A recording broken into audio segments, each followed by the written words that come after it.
So we're standing here outside the Home Office and the Ministry of Housing and Local Government handing in our petition.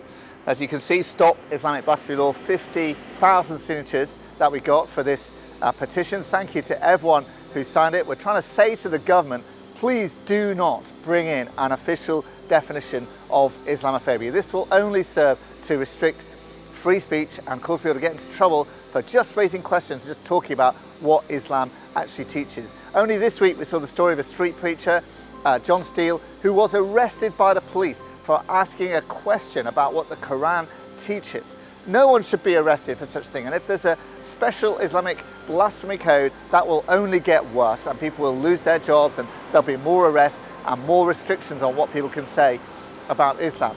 The reason why that is important is because, and I want to put it as a series of questions to you, is criticising the slave trade something that you want to make illegal?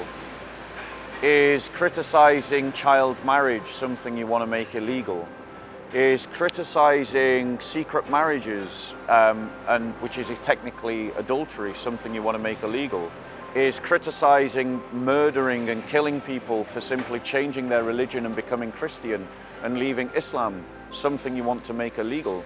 Because this Islamophobia law has the potential to shut down really legitimate critique of Islam. And I would like to suggest and ask any Labour politicians, would you like to be, or any Labour supporters, would you like to be arrested for criticising Christian stance on abortion? Would you like to be arrested for criticising Jesus Christ?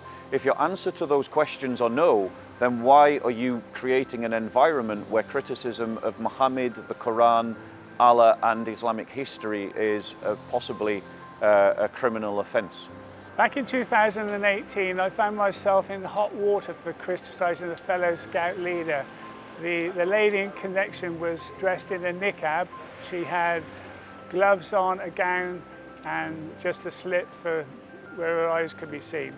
And I fell in hot water because I criticised that she was contravening quite a lot of different things. She claimed to be taking the kids canoeing and hiking, and I pointed out that she would need to swim to aid a rescue, she'd need all-round peripheral viewing. Within 4 days I was thrown out of the Scout Association.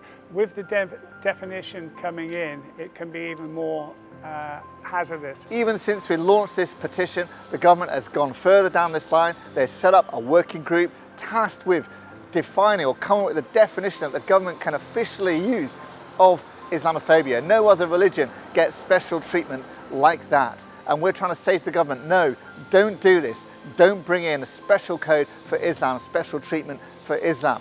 We're asking the government to listen. 50,000 people have said, don't do this. Listen to it. And thank you for signing. And we pray the government will listen and decide not to go down this route because of so many people being concerned about the restrictions on free speech.